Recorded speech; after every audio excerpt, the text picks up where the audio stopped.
কাদিয়ানীদের মুসলিম ঘোষণা সুস্পষ্ট দাবি আমরা করতে চাই আমরা। কানুনি ব্যবস্থার কথা বলতে চাই। আমি আগেই বলেছি, যারা রাসূলুল্লাহ সাল্লাল্লাহু আলাইহি ওয়াসাল্লামের পক্ষে নয় তারা মুসলমান হতে পারে না। খোদা হাফেজ। বাংলাদেশ জিন্দাবাদ। বহাল আছে, অনেকে এটা সরিয়ে দেওয়ার চেষ্টা করেছিল, পারে নাই। কিন্তু যেটা বহাল নাই, রাষ্ট্র পরিচালনার মূলনীতি হিসাবে আমরা যেটা সংযোজন করেছিলাম, শহীদ রাষ্ট্রপতি জিয়াউর রহমান মহান আল্লাহর উপর আস্থা এবং বিশ্বাস সংবিধানের প্রস্তাবনায় ছিল এবং রাষ্ট্র পরিচালনার মূলনীতিতে ছিল, অনুচ্ছেদ ৮-এর মধ্যে সেটা তুলে দেওয়া হয়েছে, আপনারা জানেন। আপনারা কি চান সেটা আমরা পুনর্বহাল করি? আওয়াজ তো কম। আপনারা চান সেটা পুনর্বহাল হোক? ইনশাআল্লাহ সেটা আমরা পুনর্বহাল করব।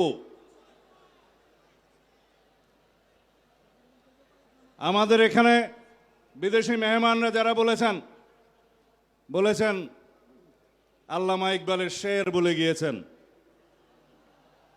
আমি তো আমাম। আপনারা শুনেছেন কোরআনের বাণী, ওমা আরসালনাকা ইল্লা রাহমাতুল লিল আলামিন।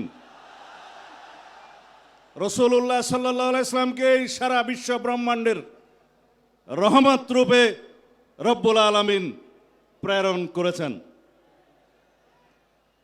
আমরা মুসলমান, আমরা লা ইলাহা ইল্লাল্লাহ মুহাম্মদুর রাসূলুল্লাহতে বিশ্বাস করি। রাসূলুল্লাহ সাল্লাল্লাহু আলাইহি ওয়াসাল্লাম বলে গিয়েছেন, আমি আখেরি নবী, আমার পরে কোনো রসুল আসবে না, কোনো নবী আসবে না। যদি কেউ এর পরে কেউ দাবি করে থাকেন, নিজেকে নবী ঘোষণা করে থাকেন, তাহলে তিনি রাসূলুল্লাহ সাল্লাল্লাহু আলাইহি ওয়াসাল্লামের এই বাণীর মধ্যে নাই। আল্লামা ইকবাল বলছেন, কি মোহাম্মদ সিফা হাম তেরা হে। আল্লাহ রাব্বুল আলামিন বলছে, আমি তোমার। ये दुनिया चीज है क्या, लोहो कलम तेरा है। আল্লাহ রাব্বুল আলামিনের জবান দিয়ে এই শের বলছে। তা আমরা রাসূলুল্লাহ সাল্লাল্লাহু আলাইহি ওয়াসাল্লামের আখেরি নবী হিসাবে বিশ্বাস করে কলেমা পড়ে আমরা মুসলমান হয়েছি। বাংলাদেশের মানুষ হিসাবে আমরা এই দেশের নাগরিক হিসাবে বাংলাদেশি পরিচয়ে বিশ্বাস করি। কিন্তু সারা পৃথিবীতে সমস্ত মুসলমান কौम मिल्लत इस्लामिया मजहब से कौम मजहब से है, मजहब जो नहीं तुम भी नहीं, जज्बाए बाहम नहीं, महफिल अंजुमन में नहीं। এই হচ্ছে আমাদের শেষ বক্তব্য আল্লামা ইকবালের ভাষায়। বলছে, যদি মিল্লাত ইসলামী আমরা একাট্টা থাকি, সারা পৃথিবীতে আমাদের শক্তি।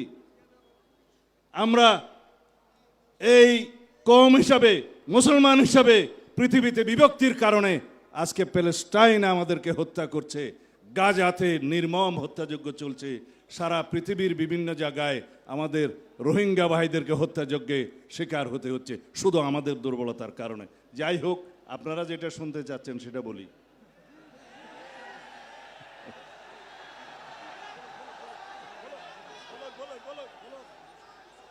ইনশাআল্লাহ যদি বাংলাদেশের রাষ্ট্র ক্ষমতায় সরকার পরিচালনার দায়িত্ব আল্লাহ রাব্বুল আলামিন আমাদেরকে দেয়, এদেশের জনগণ যদি আমাদেরকে মহব্বত করে দায়িত্ব দেয়, যদি আপনারা সবাই সহযোগিতা করেন, মঞ্চে উপবিষ্ট যারা রাজনৈতিক নেতৃবৃন্দ, পীরে কামেল, হযরত উলামায়ে কেরাম, আমাদের দেশের বুজুর্গানে দিন যারা আমাদেরকে পরিচালিত করেন, সবাই যদি আপনারা সহযোগিতা করেন, একসাথে থাকেন, তাহলে আপনাদের এখানে আজকে যে সমস্ত দাবি দেওয়া আছে, আমরা সকল দাবি দেওয়া এই প্রস্তাবের পক্ষে